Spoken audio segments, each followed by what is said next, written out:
हम लोग आज इस वीडियो के अंदर रिएक्ट जेएस की सीरीज़ शुरू कर रहे हैं। और इसका शुरू करने का पर्पस ये है कि देखिए, रिएक्ट ने 16-17 मार्च को एक ट्वीट किया था कि वो लोग react.dev एक नई डॉक्यूमेंटेशन लाए हैं रिएक्ट की, जिसमें 600 से ज़्यादा इंटरेक्टिव एग्जाम्पल हैं, इलुस्ट्रेशन की मदद से, डायग्राम की मदद से आपको समझाया गया है। और देखिए, अगर हम बताएं कि पुराना वाला जो डॉक्यूमेंटेशन था वो ये है, ठीक है, ये है, इस तरह का दिखता है, जिसमें यही अब तक फॉलो किया जाता था, ठीक है। अगर आपसे कोई सवाल करता है रिएक्ट जेएस क्या है, तो आप बता दीजिएगा कि रिएक्ट जेएस एक जावास्क्रिप्ट का लाइब्रेरी है जो कि हम सिंगल पेज एप्लीकेशन बिल्ड करते हैं, या फिर कह सकते हैं कि यूजर इंटरफेस यूआई बनाने के लिए हम उपयोग में लेते हैं रिएक्ट जेएस को। ये एक लाइब्रेरी है, याद रखना है, ठीक है। लाइब्रेरी और फ्रेमवर्क दोनों अलग अलग चीज़ें होती है। हम अभी जो सीख रहे हैं रिएक्ट की, वो एक जावास्क्रिप्ट की लाइब्रेरी है, ठीक है। ये पुरानी डॉक्यूमेंटेशन है जो कि अब तक लोग फॉलो कर रहे थे, ठीक है। लेकिन नई डॉक्यूमेंटेशन में जब रिलीज हुई तो उसने मतलब रिएक्ट वालों ने कुछ गाइडलाइंस जारी की। गाइडलाइंस क्या था? अगर आप इंस्टॉलेशन के अंदर स्टार्ट न्यू प्रोजेक्ट के अंदर जाएंगे तो ये आपसे कुछ कहना चाहता है। देखिए, यहाँ पे ये कुछ कह रहा है, ये बोल रहा है कि if you want to build a new app और ये new website fully with React, अगर रिएक्ट से कोई वेबसाइट बनाते हैं तो ये बोल रहा है कि हम आपको रिएक्ट पावर्ड फ्रेमवर्क, यहाँ बोल रहा है picking one of the react powered framework popular in the community. इनके कम्युनिटी में मतलब ये कहना चाहता है कि एक हमारे पास एक पॉपुलर फ्रेमवर्क है, और वो फ्रेमवर्क कौन है? नेक्स्ट जेएस, जो कि आपको अब रिएक्ट के साथ साथ नेक्स्ट जेएस को सीखना जरूरी है। वो ये बोल रहे हैं कि इसके साथ आपको नेक्स्ट जेएस सीखना होगा। अब ऐसा क्यों है? अगर आपके दिमाग में ये सवाल आएगा कि हम रिएक्ट सीखने के साथ नेक्स्ट जेएस क्यों सीखें, तो इसका भी एक रीजन है। रीजन ये है कि देखिए, जब आप रिएक्ट या रिएक्ट से बनी हुई वेबसाइट, देखिए ये रिएक्ट जेएस की वेबसाइट है जो कि रिएक्ट से ही बनी है, तो आप देखिए कि इसमें ट्यूटोरियल पे जाते हैं तो कितने फास्ट तरीके से खुल जा रहा है। ब्लॉग पे जा रहे हैं तो खुल जा रहा है, कम्युनिटी पे जा रहे हैं तो खुल जा रहा है, तो ये तुरंत खुल जा रहा है, ये परेशानी नहीं हो रही है। अब देखिए, ये इस वजह से हो रहा है कि जब रिएक्ट से आप वेबसाइट बनाएंगे तो ना, तो जब भी वेबसाइट इसमें बनती है तो ये हर पेज को 1 बाय 1 रिक्वेस्ट नहीं करता है। ये एक ही बार जब आप इसका URL react.js.org आप टाइप करते हैं गूगल पे, जैसे कि react.js.org टाइप किए ना, तो सर्वर से react.js.dev ये जो डोमेन है, इसके अंदर जितने कंटेंट है वो एक ही बार में लोड करके आपके ब्राउजर में ले आता है सारी चीज़ें, ठीक है। ऐसा नहीं है कि रेफरेंस पे क्लिक करेंगे तभी सर्वर से रिक्वेस्ट करेगा, ऐसा नहीं है। ये एक ही बार सारे को ले आता है, और जब भी आप कोई रिक्वेस्ट करते हैं तो आपके ब्राउजर, मतलब आपके जैसे क्रोम है, फायरफॉक्स है, जो भी आप ब्रेव है, जो भी आप ब्राउजर यूज कर रहे हैं उससे रिक्वेस्ट होता है। यानी कि हर बार नया रिक्वेस्ट नहीं जाता है। लेकिन वही आप जैसे कि मेंटोर सेल्फ की जो वेबसाइट है, ये PHP से बनी हुई है, और ये क्या करता है कि देखिए, अबाउट पे क्लिक करें तो ये सर्वर से रिक्वेस्ट करता है। ये घूमने का मतलब यही है कि सर्वर से ये रिक्वेस्ट कर रहा है।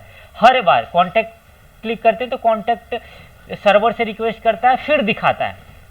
तो रिएक्ट का यही फायदा है कि आप मतलब फास्ट लोड हो जाता है, तुरंत लोड हो जाता है, ज़्यादा टाइम नहीं लगता है, यूजर को परेशानी नहीं होती है, टाइम उसका वेस्ट नहीं होता है। लेकिन इसका एक नुकसान ये है कि हर टाइम सर्वर, हर एक क्लिक पे सर्वर से रिक्वेस्ट नहीं होता है, तो ये इसका एक नुकसान, यही एक नुकसान है जो कि SEO में हमको प्रॉब्लम करता है। देखिए, जैसे कि हम यहाँ जावा ऑनलाइन कोर्स मान लीजिए सर्च करते हैं, तो देखिए गूगल क्या करता है कि गूगल जावा ऑनलाइन कोर्स जिस वेबसाइट के पेजेस पे लिखा हुआ होगा वो गूगल में मतलब सर्च में लिस्ट करता है। देख रहे हैं सब, देखिए ये यहाँ पे क्वेरी में जावा लिखा हुआ है, तो ये जावा मतलब इस पेज को ये लेके आया है।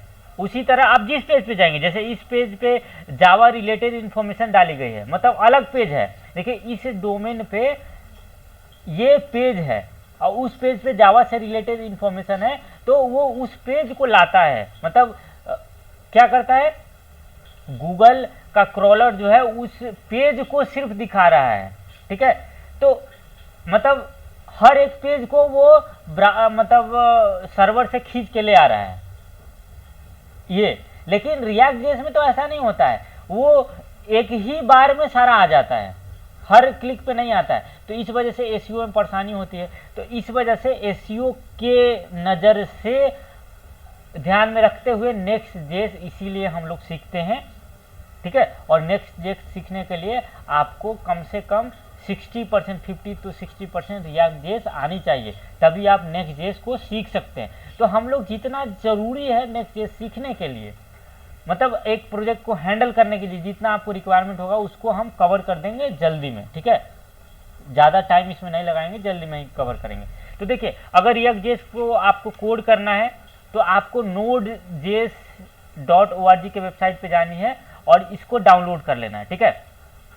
और जैसे इंस्टॉल करते हैं किसी सॉफ्टवेयर को वैसे इसको इंस्टॉल कर लेना है, ठीक है। डाउनलोड होने के बाद जैसे किसी सॉफ्टवेयर को इंस्टॉल करते हैं वैसे ही एकदम नेक्स्ट करके इंस्टॉल कर लेना है, ठीक है। बहुत ही एकदम आसान तरीका, जैसे आप गेम वूम खेल रहे होंगे कभी तो आप इंस्टॉल किए होंगे सॉफ्टवेयर को डाउनलोड करके, वैसे ही यहाँ पे डाउनलोड कर लेना है। और अगर कोई पूछे कि नोड.जेएस क्या है तो आपको बताना है नोड.जेएस एक जावास्क्रिप्ट का रन टाइम इन्वायरमेंट है, जो कि पहले जो था ना, देखिए पहले क्या था कि जब भी हमको जावास्क्रिप्ट रन करना होता था तो देखिए कंसोल में हम लोग जावास्क्रिप्ट रन कर सकते थे, console.log ऐसा लिख के, ठीक है। console.log लिख के और यहाँ पे जो भी कुछ लिखते हैं जैसे हेलो लिखते हैं, तो ये ब्राउजर के अंदर था, ठीक है। तो ब्राउजर से इसको निकाल के देखिए console.log कहाँ गलत लिख दिए, CON के देखिए स्पेलिंग गलत देखिए,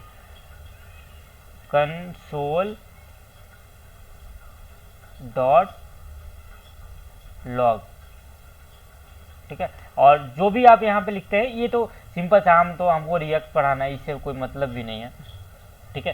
तो हेलो आ देता है। तो ये मतलब ब्राउजर का फीचर था जो कि यहाँ से निकाल के वही आपको यहाँ पे दे दिया गया। आप डाउनलोड करके इसको मतलब डायरेक्टली आप अपने सिस्टम में यूज कर सकते हैं, आपको ब्राउजर की रिक्वायरमेंट नहीं है।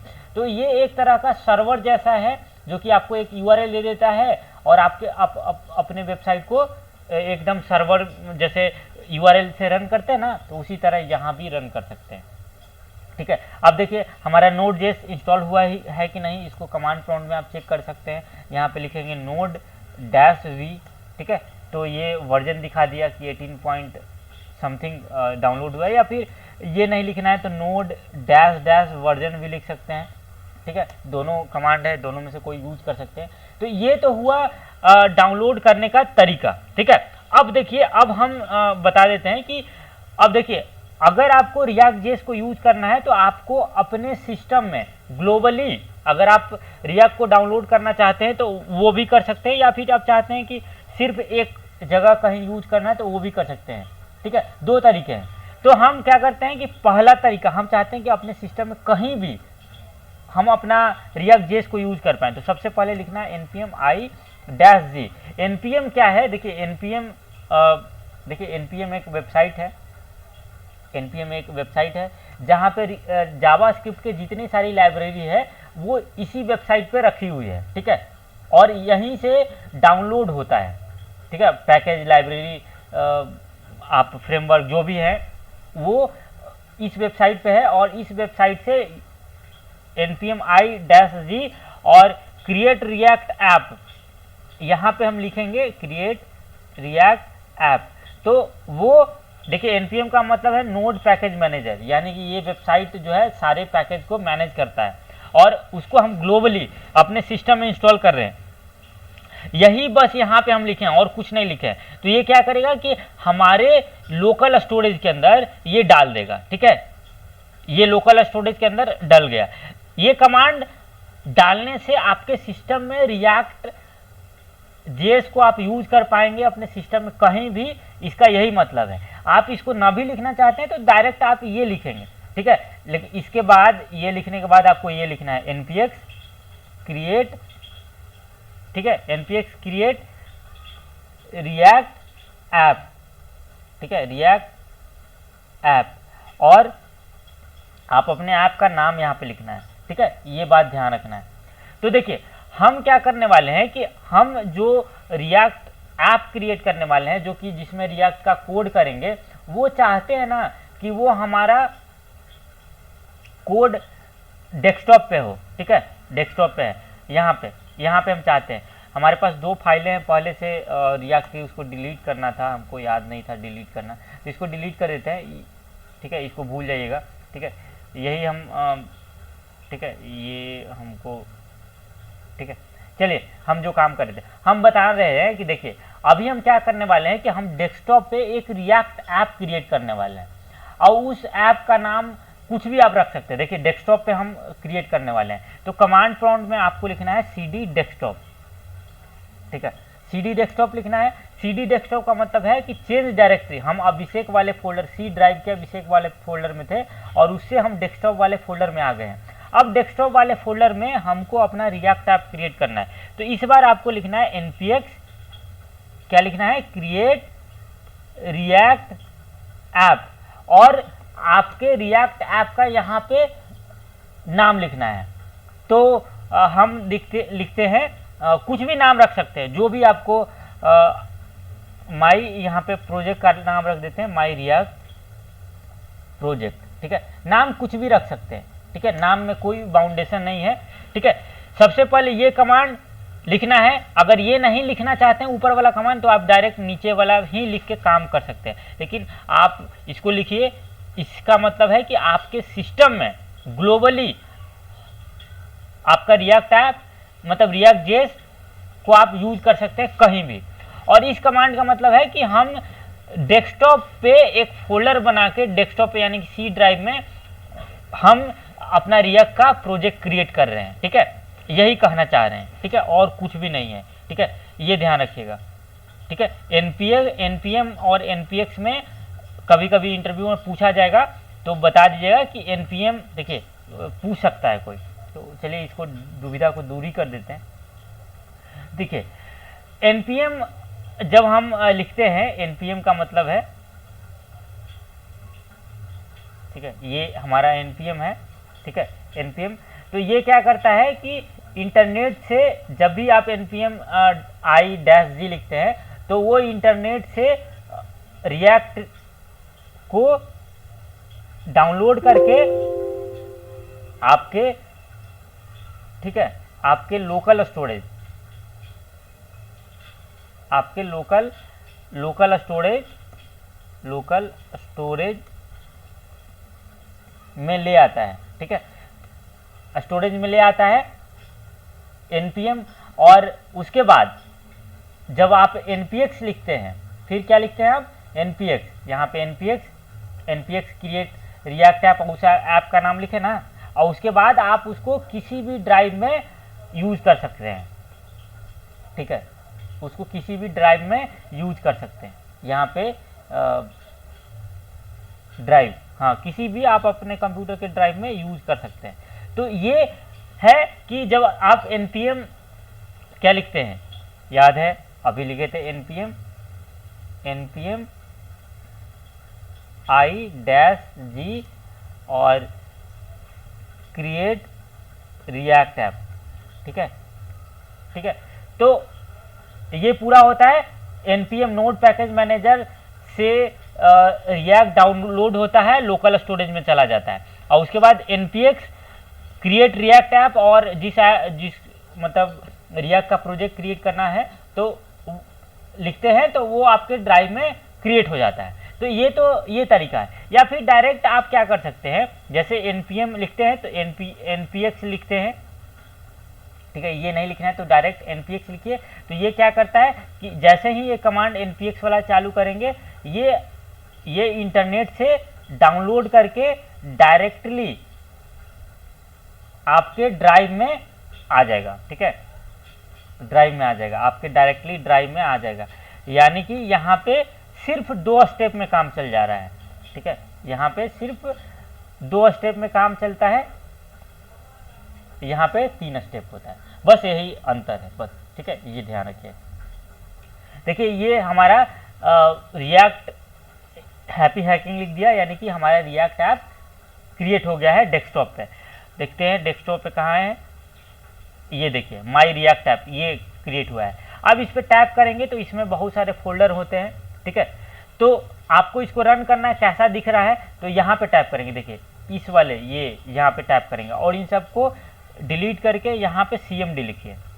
CMD लिखेंगे तो इस तरह का इंटरफेस आ जाएगा और यहाँ पे npm start, यानी कि आप npm start लिखने का मतलब ये है कि आप अपने रिएक्ट ऐप को रन कर रहे हैं। तो ये क्या करता है, ये आपके ब्राउजर में डायरेक्टली यहाँ से आपका ब्राउजर ओपन हो जाएगा, डायरेक्टली एक 2 URL दे देगा, एक 3000 पोर्ट देगा 3000 का, जो कि आपके ब्राउजर में वो ऑन हो जाएगा। देखिए अपने ही ये ऑन हुआ है, हम कुछ भी नहीं किए, और यहाँ पे आपका रिएक्ट का फर्स्ट प्रोजेक्ट बना हुआ लोगों के साथ आ जाता है, और साथ साथ यहाँ पे एक और लिंक रहता है, ठीक है, ये आ रहा है, देखिए ये आएगा, और यहाँ पे एक और लिंक आएगा, वो भी दिखा देंगे। देखिए यहाँ पे एक और लिंक आ रहा है, ये वाला सेकंड वाला, तो इसको आप अपने मोबाइल में भेज के इस URL को आप अपने जो यहाँ प्रोजेक्ट क्रिएट करेंगे ना, तो वो अपने मोबाइल में भी देख पाएंगे, ठीक है, इसका ये बेनिफिट है। ये आप अपने दोस्त को भेज सकते हैं, अगर सेम नेटवर्क पर कनेक्टेड है तो वो भी देख सकता है। तो ये हमारा फर्स्ट रिएक्ट ऐप क्रिएट हो गया है, ठीक है। अब देखिए अब हम आगे वाला काम करते हैं। तो देखिए अब हम चाहते हैं कि इसको VS कोड जो हमारा प्रोजेक्ट है उसको VS कोड में काम करना चाहते हैं। तो देखिए आपको क्या करना है, VS कोड ओपन हो गया, यहाँ से फाइल पे क्लिक करना है, देखिए ये फाइल है हमारा, ये फाइल पे क्लिक करना है, ओपन फोल्डर करना है, और जो आप डेस्कटॉप पे जो रिएक्ट ऐप क्रिएट किया है ना, माई रिएक्ट ऐप, इसको इस तरह टैप करके इसको सेलेक्ट कर लिए, तो वो सारा फाइल आपको इस तरफ दिखेगा, देख रहे हैं, इस तरफ दिख रहा है। सबसे पहले SRC फोल्डर दिख रहा है, सबसे पहले तो नोड मॉड्यूल दिख रहा है, यहाँ पे बहुत सारी इसमें फाइलें मौजूद है, ठीक है, इसको छेड़छाड़ आपको नहीं करना है। उसके बाद पब्लिक फाइल है, पब्लिक फोल्डर है, पब्लिक फोल्डर में बहुत सारे फाइल है, जिसमें से एक index.html है, ठीक है, और यहाँ पे आपको जितने आपके वेबसाइट में इमेजेस यूज होंगे उस सब को पब्लिक फोल्डर में ही रखना होता है। उसके बाद SRC फोल्डर है, SRC फोल्डर में बहुत सारे फाइल हैं, और यहाँ पे आप जितने फाइल क्रिएट करना है ना, आप इसी SRC वाले में क्रिएट करते हैं। और सबसे मेन फाइल जो है app.js है, इसी app.js के कारण ये दिखता है। अगर इस app.js के अंदर हम सारा डिलीट कर दें तो और सेव कर दें तो यहाँ पे कुछ भी नहीं दिख रहा है, देखिए ब्लैंक दिख रहा है। अब देखिए अब यहीं पे आपको कोड करना होता है इसी app.js में। तो चलिए हम यहाँ पे एक नॉर्मल कोड करते हैं, जैसे कि हम एक फंक्शन बना रहे हैं और फंक्शन का नाम रख रहे हैं फाइल के नाम का, जो ये फाइल का नाम है ना ऐप, इसी नाम का एक फंक्शन बना रहे हैं, ठीक है। आप भी ऐसा ही कीजिएगा कि आप भी जब भी फंक्शन बनाइए तो जो फाइल का नाम है ना उसी नाम का फंक्शन बनाइए, ठीक है, ठीक है। तो हम फंक्शन का नाम रख रहे हैं ऐप, ठीक है, ऐप, देखिए फंक्शन का नाम रख रहे हैं ऐप, ठीक है, देखिए, और ए कैपिटल लिख रहे हैं, कैपिटल ही रखिएगा क्योंकि ये क्लास जैसा एज ए ट्रीट होता है, तो इसलिए रखना जरूरी है फंक्शन का फर्स्ट लेटर कैपिटल, ठीक है। तो अब ये फंक्शन जब भी आप बनाएंगे तो साथ साथ आप इस फंक्शन को ध्यान से एक्सपोर्ट कर लेना होता है, ताकि इस फाइल को कोई भी यूज कर पाए, ठीक है। तो इसको एक्सपोर्ट करना जरूरी होता है, तो एक्सपोर्ट हम डिफ़ॉल्ट लिख देते हैं और उस मतलब फंक्शन का नाम यहाँ पे लिखना होता है, ठीक है, इस तरह। ये फंक्शन हो गया, ठीक है, एक फंक्शन क्रिएट किए। अब देखिए इस फंक्शन में जब भी आप फंक्शन क्रिएट करते हैं तो वो कुछ ना कुछ रिटर्न होता है, तो हम रिटर्न करवाते हैं इस फंक्शन से, ठीक है, इस तरह रिटर्न आप करवाते हैं। और इस फंक्शन में आप कुछ भी रिटर्न करवा सकते हैं, जैसे कि h1 में हम लिख देते हैं, h1 में यहाँ पे हेलो, ठीक है, h1 में हेलो लिखे और जैसे ही रिफ्रेश करेंगे तो देखिए हेलो आ गया, जो भी यहाँ पे लिखे। अब देखिए यहाँ पे एक और, अगर मान लीजिए h2 डालें, देखिए यहाँ पे एक h2 डाल लें, h2 डाल रहे हैं और यहाँ पे लिख दे रहे हैं हेलो रिएक्ट। तो देखिए ये हमको ये क्या, ये जैसे ही ये लिखे ये हमको एरर दे रहा है, ठीक है, एरर दे रहा है। एरर क्यों दे रहा है ये देखिए, यहाँ पे आपको ध्यान रखना होता है कि जब भी आप इस तरह की चीज़ें लिखते हैं तो उसको एक डिव में डालना होता है। जब भी एक से ज़्यादा एलिमेंट आप लिखेंगे रिएक्ट के अंदर तो उसको हमेशा एक डिव के अंदर डालिए, ठीक है, तो वो एरर समाप्त हो जाता है और यहाँ पे आपको हेलो रिएक्ट मिला है, ठीक है। या तो आप इसको डिव में रख लीजिए या फिर आप इसको इस तरह बिना कुछ लिखे इसको ऐसे रख लीजिए। इसको रिएक्ट फ्रेगमेंट बोलते हैं, फ्रेगमेंट बोलते हैं, ठीक है। ऐसे भी ये रन होगा, ठीक है, रन हुआ, कोई दिक्कत नहीं, सब कुछ काम कर रहा है, ठीक है। तो इस तरह से ये काम करता है। और अगर मान लीजिए इसमें मान लीजिए स्टाइलिंग देना है, इनलाइन स्टाइल शीट देना है, तो आप इस तरह स्टाइल लिखेंगे और एक कर्ली ब्रैकेट ऑटोमेटिक ओपन हुआ है, एक और ओपन करेंगे और यहाँ पे आप देंगे कलर और यहाँ पे रेड दे सकते हैं और इसको डबल कोडेड में लिखेंगे, यहाँ पे ध्यान दिखिएगा, ठीक है, इस तरह। तो हेलो जो है रेड में आ जाएगा, देखिए रेड में आ गया। अब ये तो हो गया internal style, internal inline style.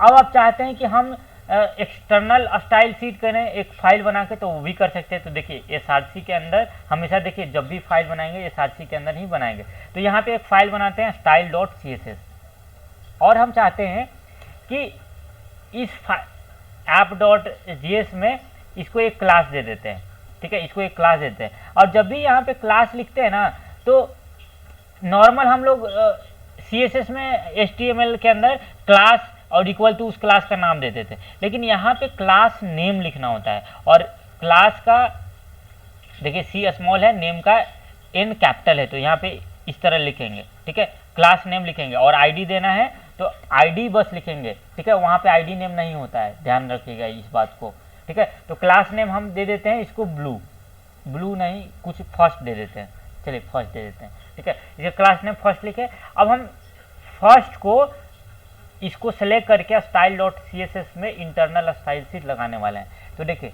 यहाँ से फर्स्ट, ठीक है, फर्स्ट लिखे और इसको हम कलर ब्लू लिख देते हैं, ठीक है। तो अभी देखिए अभी रिफ्रेश किए तो कुछ नहीं आया। इसका रीजन ये है कि देखिए इस फाइल में तो हम स्टाइल किए, लेकिन इस फाइल को हमको लिंक करना होगा इस app.js से। तो उसको लिंक करने के लिए आपको क्या करना होता है, यहाँ पे उस फाइल को इंपोर्ट करना होता है। तो इस तरह आपको लिखना है कि हमको src वाले फोल्डर के अंदर हम लोग हैं, तो ये app.js src फोल्डर में ही है। तो इसको इस तरह डॉट दे के इस तरह लिखते हैं और style.css लिख दीजिए, style.css, ठीक है, इस तरह। अब यहाँ पे देखिए ये हो गया, ठीक है। तो इस तरह से आप स्टाइल कर सकते हैं। हम इनलाइन स्टाइल से देख लिए और इसको फॉन्ट साइज भी बढ़ा सकते हैं, जो देना है वो दे सकते हैं। यहाँ पे इसको style.css में इसको फॉन्ट साइज भी दे सकते हैं, फॉन्ट साइज 50 पिक्सल, तो वो 50 पिक्सल का हो जाएगा, बहुत आसान है, ठीक है। वैसा ही करते देखिए 50 पिक्सल का हो गया। तो ये तो समझ गए कि रिएक्ट कैसे काम करता है। ये क्या कि हम नॉर्मल फंक्शन के अंदर ही रखे हैं, जैसे काम होता है वैसा ही रखे। अब ये जो है, अब समझे कि रिएक्ट जेस हम लोग एक नॉर्मल कोड करना शुरू कर दिए हैं। तो रिएक्ट से क्या कर रहे हैं, अभी हम रिएक्ट जेस से यूजर इंटरफेस बना रहे हैं, ठीक है, यूजर इंटरफेस बना रहे हैं। ये यूजर इंटरफेस तो है, कुछ भी यहाँ पे आप लॉगिन पेज बना सकते हैं, साइन अप पेज बना सकते हैं, जो मन है जो बना सकते हैं इसी तरह स्टाइल देके। तो आपका रिएक्ट का डिफिनीशन आपको समझ में आ गया होगा कि रिएक्ट एक जावास्क्रिप्ट का लाइब्रेरी है जिसका यूज करते हैं यूजर इंटरफेस बनाने के लिए या फिर सिंगल पेज एप्लीकेशन बनाने के लिए इसका यूज करते हैं, ठीक है। ये रिएक्ट का डिफिनीशन है, आपको समझ आएगा। अब देखिए, अब हम देखिए एक पेज बना लिए, अब हमको मन है कि एक और पेज बनाएं, ठीक है, एक और पेज बनाने का मन है तो वो भी बना सकते हैं, ठीक है। तो चलिए एक और पेज बनाते हैं। तो src फोल्डर के अंदर एक और पेज हम बना लेंगे, ठीक है। तो src फोल्डर के अंदर न्यू फाइल लिखते हैं और यहाँ पे हम क्या करते हैं, यहाँ पे हम लिखते हैं एक नया मतलब फाइल बनाने वाले हैं। हम चाहते हैं कि not found not found dot, एक काम करते हैं, देखिए एक काम करते हैं, यहाँ पे अबाउट पेज बनाते हैं, ठीक है, अबाउट पेज बनाते हैं और उस पेज का नाम रखते हैं अबाउट डॉट जेएस, ठीक है। आप जेएस लिख लीजिए या फिर जेएसएक्स लिख लीजिए, दो में से एक लिख सकते हैं। तो देखिए लिखने जेएसएक्स लिखने का फायदा यह है कि आप अपने ब्राउजर को डायरेक्टली बता रहे हैं कि आप कोई ऑर्डिनरी जावास्क्रिप्ट का फाइल यूज नहीं कर रहे हैं, अब रिएक्ट का यूज कर रहे हैं, ठीक है, वो रिएक्ट की फाइल है, ये डायरेक्टली आप अपने ब्राउजर को बताते हैं, ठीक है। तो देखिए ये तो आप समझ गए। तो अब यहाँ पे जेएसएक्स लिख देते हैं, आप जेएस या जेएसएक्स दोनों में से कोई लिख सकते हैं, ठीक है, ठीक है, इतना ध्यान रखिएगा। अब चलिए इसको क्रिएट कर देते हैं, ठीक है, यहाँ पे क्रिएट कर दिए अबाउट डॉट जेएसएक्स, ठीक है। अब इस अबाउट पेज को आप फंक्शन, यहाँ पे एक और फंक्शन बना सकते हैं, ऐसे फंक्शन और अबाउट और इस तरह। तो ये तो नॉर्मल फंक्शन बनाने का तरीका है, लेकिन जावास्क्रिप्ट का ES6 में हम एरो फंक्शन जानते हैं, एरो फंक्शन की मदद से भी हम फंक्शन बनाते हैं। तो वही वाला तरीका अभी हम यूज करेंगे। देखिए उसको यूज करने, एरो फंक्शन बनाने का तरीका ये है, जैसे नॉर्मल फंक्शन भी बना सकते हैं, एरो फंक्शन भी बना सकते हैं, ठीक है। तो इस तरह हम अभी क्या करने वाले हैं, एक एरो फंक्शन बना रहे हैं, ठीक है। एरो फंक्शन इस तरह बनाते हैं, ठीक है, एरो फंक्शन इस तरह बनाते हैं, ठीक है, इस तरह बनाते हैं। और इसको एक्सपोर्ट भी करना होता है आपको हमेशा, जब भी फंक्शन बनाएंगे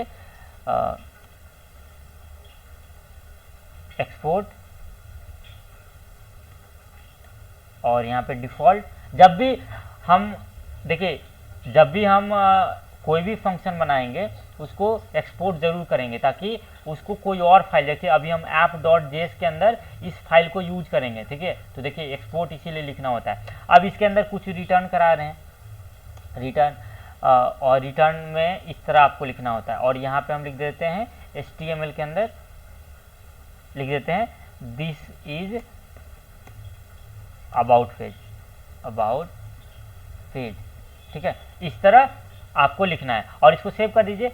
अब देखिए, अब इस अबाउट पेज को हम चाहते हैं कि इस app.js में ये जो हेलो रिएक्ट लिखा हुआ है ना, इसके नीचे आ जाए, मतलब यहाँ पे हेलो रिएक्ट के नीचे यहाँ पे लिखा आ जाए, ठीक है। तो आप क्या करेंगे कि यहाँ पे आपको इंपोर्ट करना होगा उस फाइल को, ठीक है, इंपोर्ट करना होगा उस फाइल को। किस फाइल को? about.jsx को।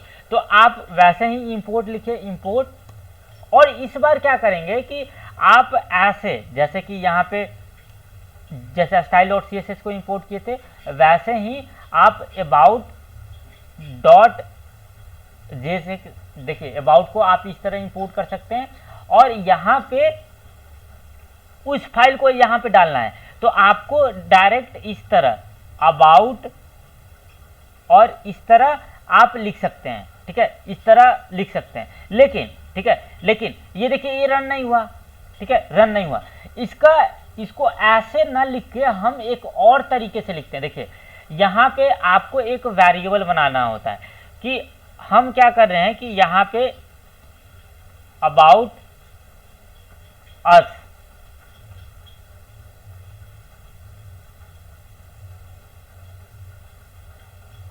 देखिए यहाँ पे हम अच्छे से लिख दे रहे हैं, import about from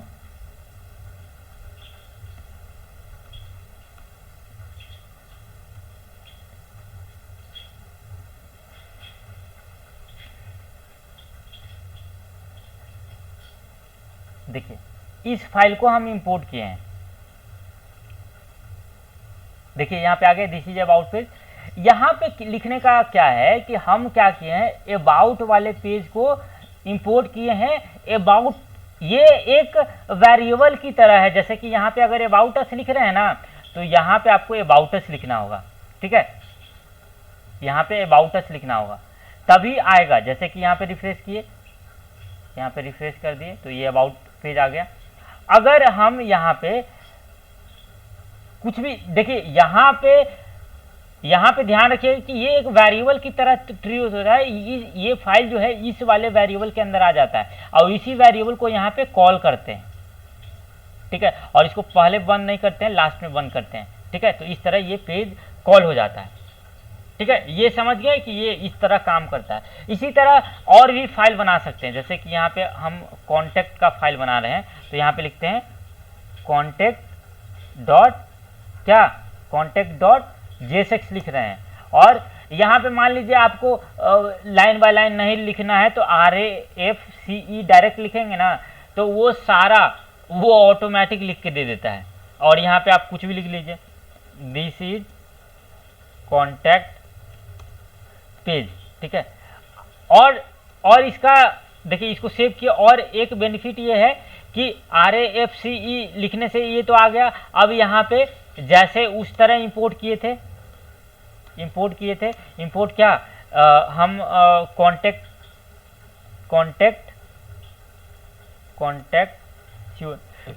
contact us नाम रख देते हैं, और हम चाहते हैं कि इस फाइल में से जो हमारा कॉन्टेक्ट का पेज है, कॉन्टेक्ट का पेज देखिए, देखिए उसका एक्सटेंशन ना भी लिख रहे हैं तब भी काम चल जाएगा, ठीक है। अब देखिए, अब यहाँ पे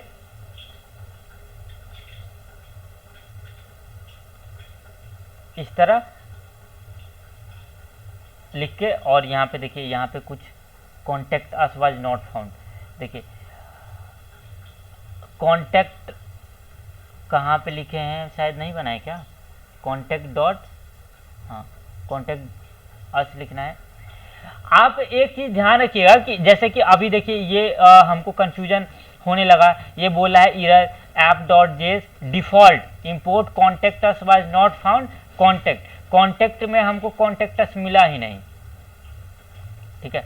तो इस तरह से कभी कभी ना आपको परेशानी हो सकती है, क्योंकि जो आप ध्यान रखिएगा कि जो इंपोर्ट हुआ है उसको आपको एक्सपोर्ट करना है, तो आपको ध्यान रखना है कि एक्सपोर्ट कर लीजिए, ठीक है। एक्सपोर्ट हम बताना कुछ और चाह रहे हैं, देखिए ये जो इंपोर्ट होगा वो एक्सपोर्ट होगा ही, ये ध्यान रखिएगा, नहीं तो आपको एरर आएगा। देखिए अभी आ गया, दिस इज कॉन्टेक्ट पेज। हम बताना ये चाह रहे थे अभी थोड़ी देर पहले कि देखिए app.js के अंदर ना हमेशा जैसे ये कॉन्टेक्ट पेज है ना, तो यहाँ पे भी कॉन्टेक्ट ही लिखने की कोशिश कीजिए, लेकिन ये हम दिखा रहे थे कि एज ए वेरिएबल की तरह ही ट्रीट होता है, ठीक है। तो ये हम लोग समझ गए, ये बेसिक चीज़ें हैं, ये बेसिक चीज़ें हैं। रिएक्ट का फर्स्ट हम लोग इंट्रोडक्शन भी देख लिए और थोड़ा सा बना भी लिए, ठीक है, थोड़ा सा काम भी कर लिए।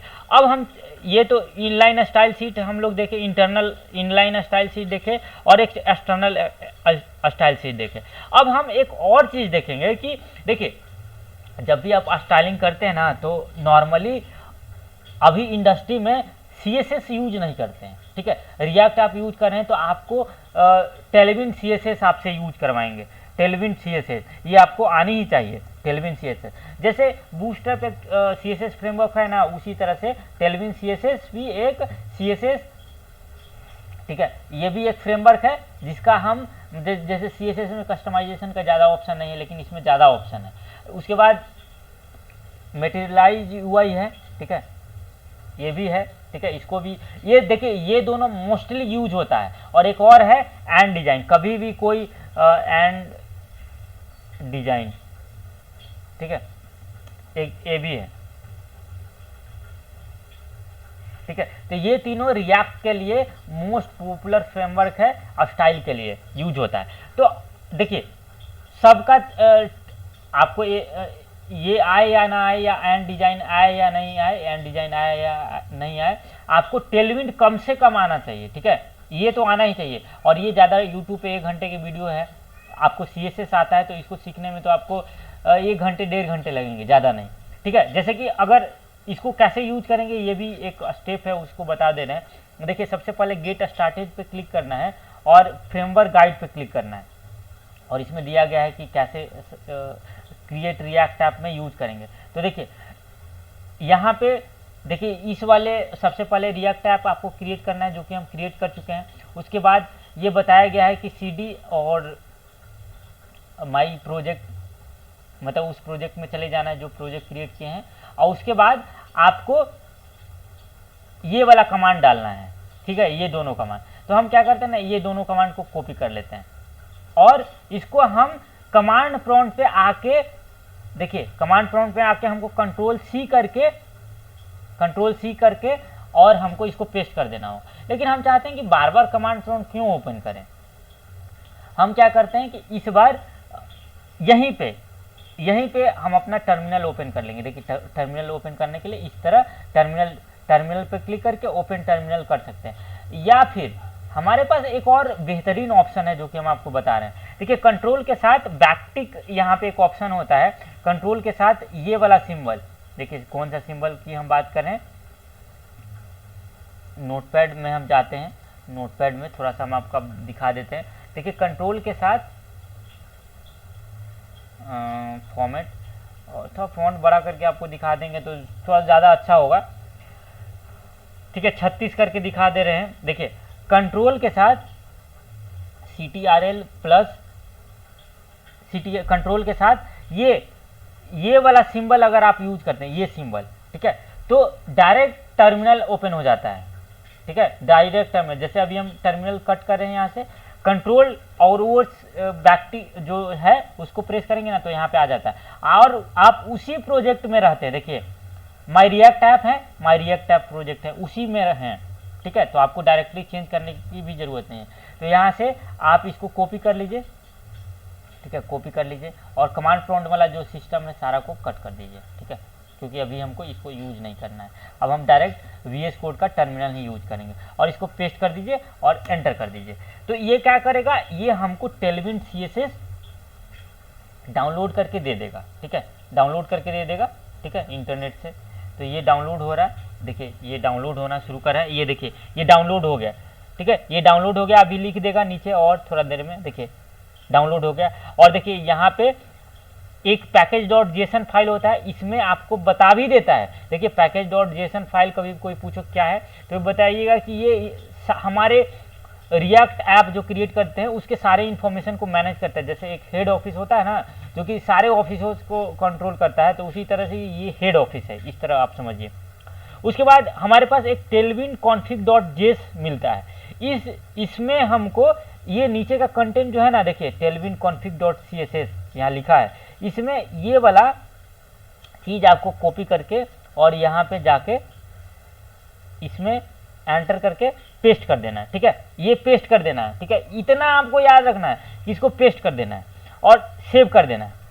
अब हम एलिजिबल हैं टेलविन CSS को यूज करने के लिए, ठीक है, इसको कैसे यूज करेंगे इसको देखते हैं, ठीक है। तो देखिए ये जो app.css नहीं style.css था, इसको हम यहाँ पे यूज किए थे app.js में, तो अभी के लिए हम इसको हटा देते हैं, इस इंपोर्ट को हटा देते हैं और अभी देखेंगे तो आपको प्लेन, देखिए अब हमको रन करना होगा इस फाइल को। तो रन करने के लिए npm स्टार्ट होता है, इस प्रोजेक्ट को रन कर रहे हैं npm स्टार्ट। तो npm स्टार्ट करेंगे तो ये हमको 2 URL देगा, पहला URL ऑटोमेटिक ब्राउजर में ओपन हो जाएगा, दूसरा URL आप अपने दोस्त को भेज सकते हैं और सेम नेटवर्क पर कनेक्ट होगा तो वो भी आपके प्रोजेक्ट को देख सकता है, ठीक है। तो ये 3000 पोर्ट पे ऑन हो गया है और ये हमारे जो भी लिखे थे इसके अंदर वो हमको ये दिखाएगा, ठीक है। तो ये सिंपल सा फंडा है, ठीक है, सिंपल सा फंडा है जो कि आपको हम दिखा रहे हैं। चलिए इसको ओपन होने देते हैं, ठीक है।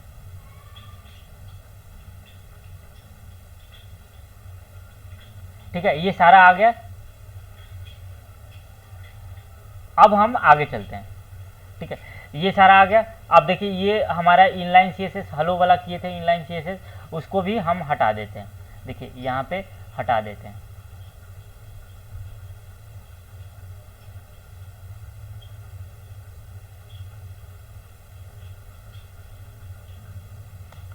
ठीक है, हटा देते हैं, ठीक है, हटा दिए।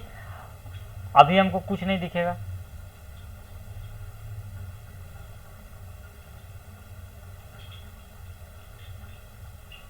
ठीक है, अभी कुछ नहीं दिख रहा है।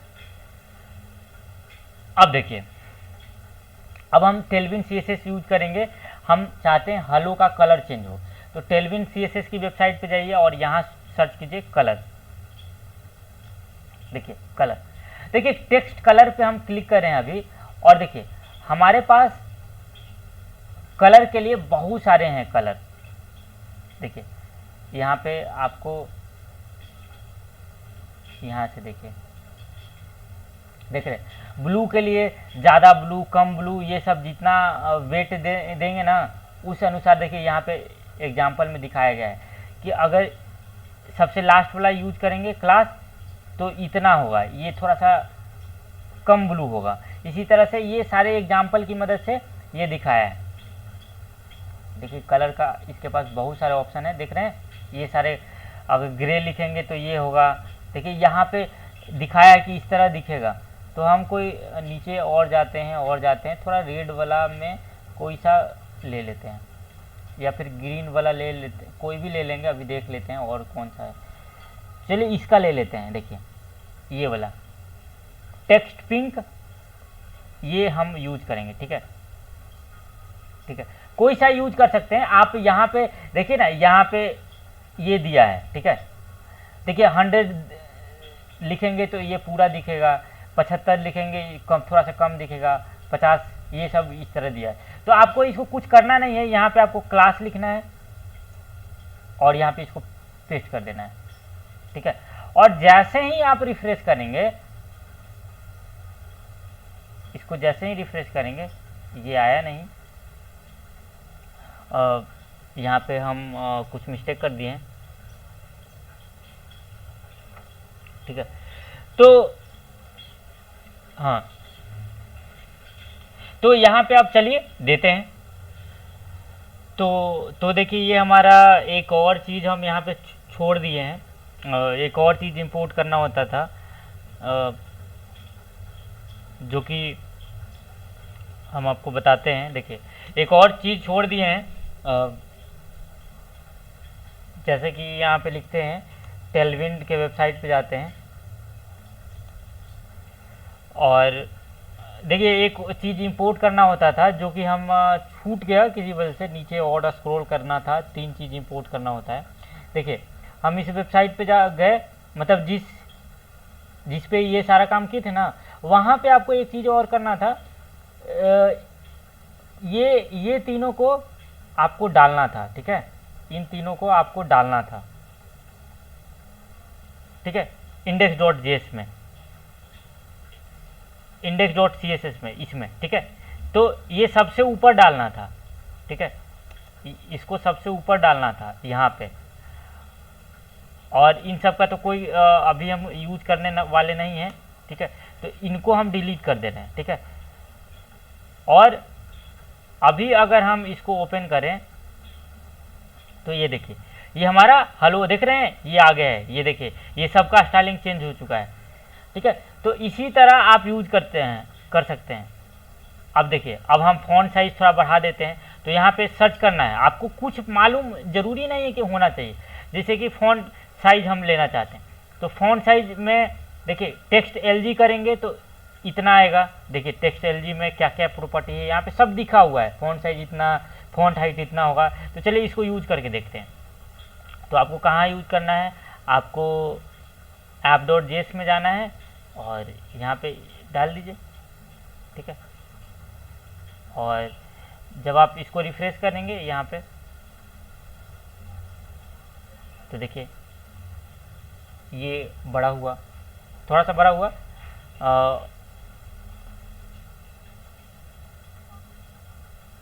अगर हम डालते हैं, ये 9 एक्सेल वाला डालते हैं। ठीक है, ये काम कर रहा है या नहीं ये अभी समझ आ जाएगा, बड़ा दिखेगा तो। ठीक है, तो ये शायद काम नहीं कर रहा है क्या,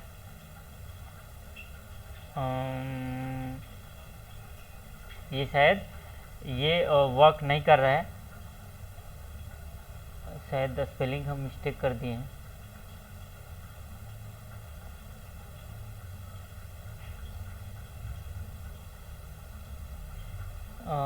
कहाँ गया, हाँ टेक्स्ट 7 एक्सेल, 8 एक्सेल और 9 एक्सेल है। ठीक है,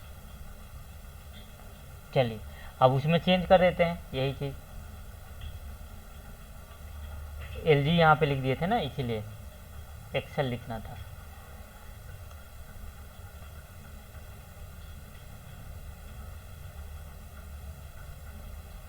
हाँ 9 एक्सेल है, ठीक। तो देखिए आ गया। तो इस तरह से आप यूज करते हैं, ठीक है, टेलवेंट। बाकी सारी डिजाइनिंग मतलब जैसे वहाँ होता है फ्लेक्स ग्रिड सब यूज कर सकते हैं, ठीक है। तो ये तो नॉर्मल हम लोग बात कर ही लिए कि ये कैसे काम करता है, ठीक है। चलिए ठीक है, ये काम हो गया। अभी हम लोग समझ लिए कि ये कैसे काम करता है। तो अब हम देखिए अब अगला पार्ट है राउटिंग, ठीक है, उसको देखेंगे।